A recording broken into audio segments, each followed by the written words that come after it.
Cancel చేశారు. కానీ చంద్రబాబు గారికి మాత్రం ఇంత పెద్ద డీల్ని, ఇన్ని అవకతవకలు ఉన్నాయని తెలిసి కూడా ఈ అదాని డీల్ను క్యాన్సిల్ చేయడానికి సంకోచిస్తున్నారు. దేనికని? జగన్మోహన్ రెడ్డి గారి దగ్గర కూడా ఆధారాలు ఉన్నాయా? అప్పుడు అవినీతి జరిగింది ఆ పవర్ డీల్స్లో, కాబట్టి నేను క్యాన్సిల్ చేసేస్తున్నాను అంత సునాయాసంగా చేసేసారా? అంటే మీరు అప్పుడు అవినీతికి పాల్పడ్డారా? మరి ఇప్పుడు అవినీతి జరిగిందని తెలిసినా కూడా మీరు ఊరుకున్నారు అంటే ఏమనుకోవాలి? దీని ద్వారా చంద్రబాబు గారు సమాధానం చెప్పాలి, ఆంధ్ర రాష్ట్ర ప్రజలకు సమాధానం చెప్పాలి. ఏ జగన్మోహన్ రెడ్డి గారినైతే ప్రజలు దించారో అదే ప్రజలు ఓట్లేస్తే మీరు గెలిచారు. దయచేసి అది గుర్తుపెట్టుకోండి. ఇలా అడ్డదిడ్డంగా ఆంధ్ర రాష్ట్ర ప్రజలకు అన్యాయం చేస్తే మాత్రం ప్రజలు ఊరుకోరు. ఇప్పటికే చంద్రబాబు గారు ఒకసారి 6,000 కోట్ల రూపాయలు, ఇంకోసారి 11,000 కోట్ల రూపాయలు, మొత్తం 17,000 కోట్ల రూపాయల భారాన్ని ఎలక్ట్రిసిటీ బిల్స్ ద్వారా ప్రజల నెత్తిన మోపి వాళ్ళ నుంచి రక్తం పిండి మరీ వసూలు చేయడానికి సిద్ధపడ్డారు. కారణం ఏమి అంటే జగన్మోహన్ రెడ్డి గారు చేసిన తప్పిదాలు అని చెప్తున్నారు. ఇప్పటికే జనం మీద అంత భారం పడుతుంది. 17,000 కోట్ల రూపాయల భారం ఆంధ్ర రాష్ట్ర ప్రజల దగ్గర నుంచి ఎలక్ట్రిసిటీ బిల్స్ ద్వారా మీరు వసూలు చేస్తున్నారు. మొదలు కూడా పెట్టారు, ఈ నెల నుంచి మొదలు కూడా పెట్టారు.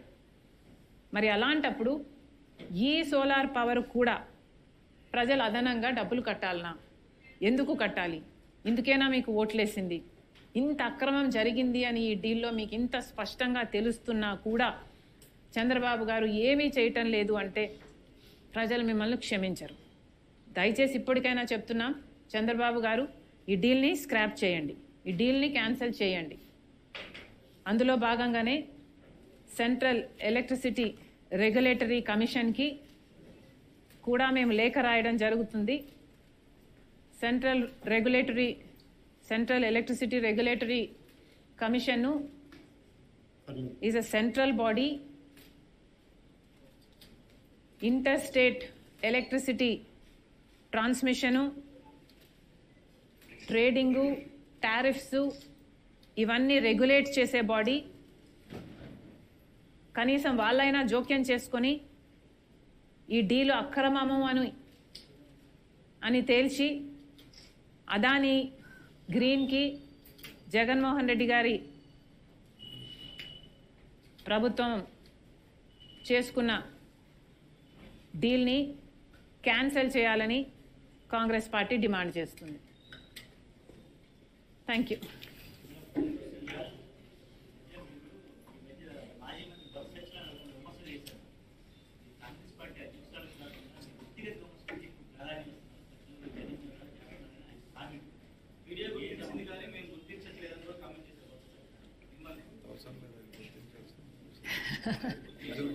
ఆయన గుర్తించాల్సిన అవసరం లేదు, ప్రజలు గుర్తిస్తే చాలు.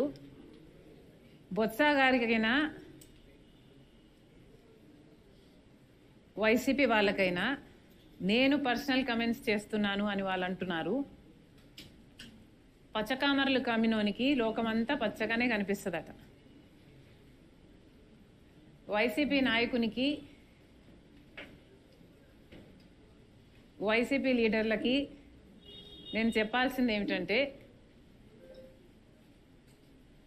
మీకు నాతో పర్సనల్ ఇష్యూస్ ఉన్నాయి కాబట్టి, నాకు కూడా మీతో పర్సనల్ ఇష్యూస్ ఉన్నాయి అని మీరు భావించి మీరు నన్ను పర్సనల్గా అటాక్ చేసినట్టే నేను కూడా మిమ్మల్ని పర్సనల్గానే అటాక్ చేస్తున్నాను అన్నది మీ భావన. నిజానికి నేను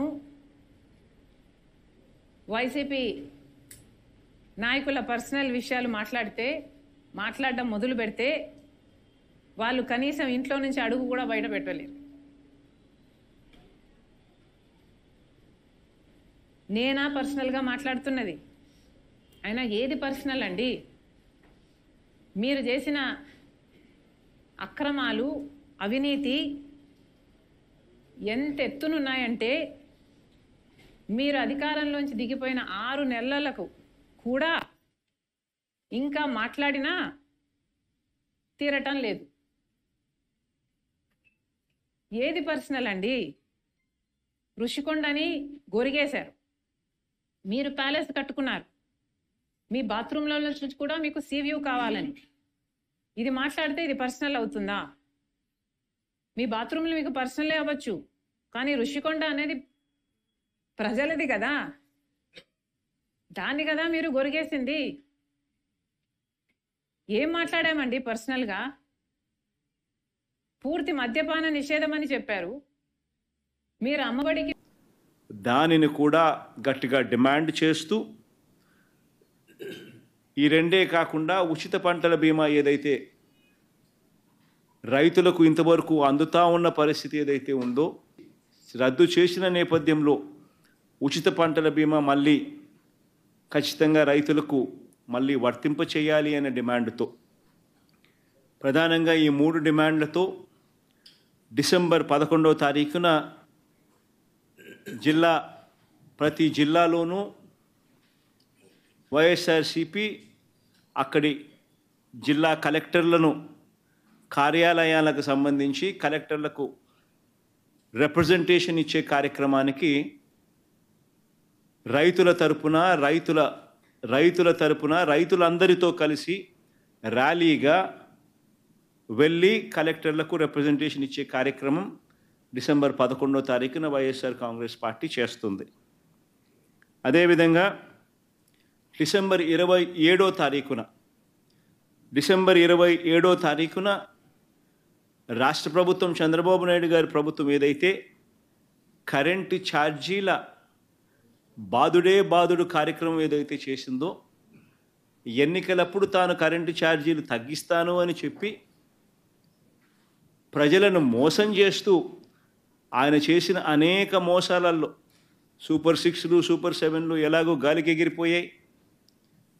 ఆ కార్యక్రమం అనేది గాలికి ఎగిరిపోయి ఈ బాదుడు కార్యక్రమం చంద్రబాబు నాయుడు గారు తీసుకొచ్చిన ఈ నేపథ్యంలో కరెంటు ఛార్జీలు తగ్గకపోగా కరెంటు ఛార్జీలు బాదుడు పేరుతో పెంచిన నేపథ్యంలో ప్రజల తరపున పెంచిన ఈ కరెంటు ఛార్జీలను తగ్గించమని చెప్పి, పెంచబోయే ఈ కరెంటు ఛార్జీలను జనవరి మాసంలో ఇంకా ఫర్దర్గా పెంచబోయే ఈ కరెంటు ఛార్జీలను ఇంకా ఫర్దర్గా తగ్గించమని చెబుతూ ఇప్పటికే 6,000 కోట్ల రూపాయలకు సంబంధించిన బాదుడు ఆల్రెడీ కరెంటు బిల్స్లో ఇప్పటికే రిఫ్లెక్ట్ అవుతూ ఉంది. మరో 9,000 కోట్ల రూపాయలకు సంబంధించిన బాదుడు ఈ నెల కరెంటు బిల్స్లో, అంటే రేపు నెల వచ్చే కరెంటు బిల్స్లో అది కూడా రిఫ్లెక్ట్ కాబోతూ ఉంది. సో 15,000 కోట్ల రూపాయలు ఏదైతే చంద్రబాబు నాయుడు కరెంటు బిల్లులు ఏదైతే పెంచే కార్యక్రమం చేశాడో, ఆ పెంచిన కరెంటు ఛార్జీలను వెనక్కి తీసుకోమని చెప్పి గట్టిగా డిమాండ్ చేస్తూ డిసెంబర్ 27వ తారీఖున ప్రతి జిల్లా హెడ్ క్వార్టర్స్లోనూ ఎలక్ట్రిసిటీ ఎస్సీ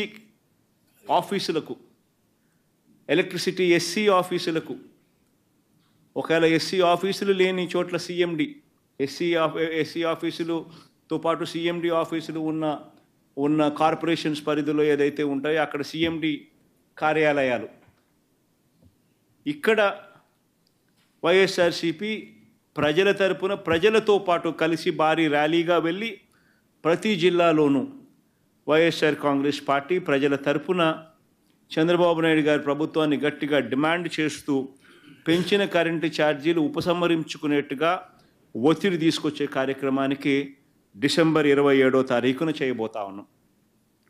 అదే మాదిరిగా జనవరి 3వ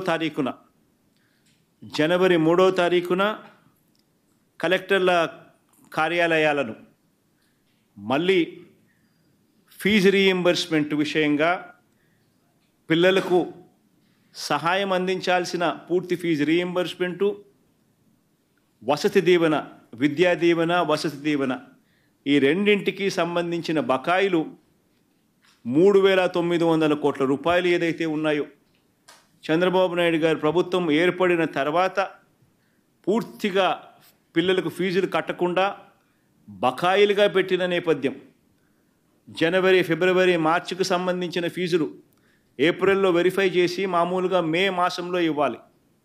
చంద్రబాబు నాయుడు గారి ఎన్నిక మే 13వ తారీఖున జరిగింది. జూన్లో ఆయన ప్రమాణ స్వీకారం చేశాడు.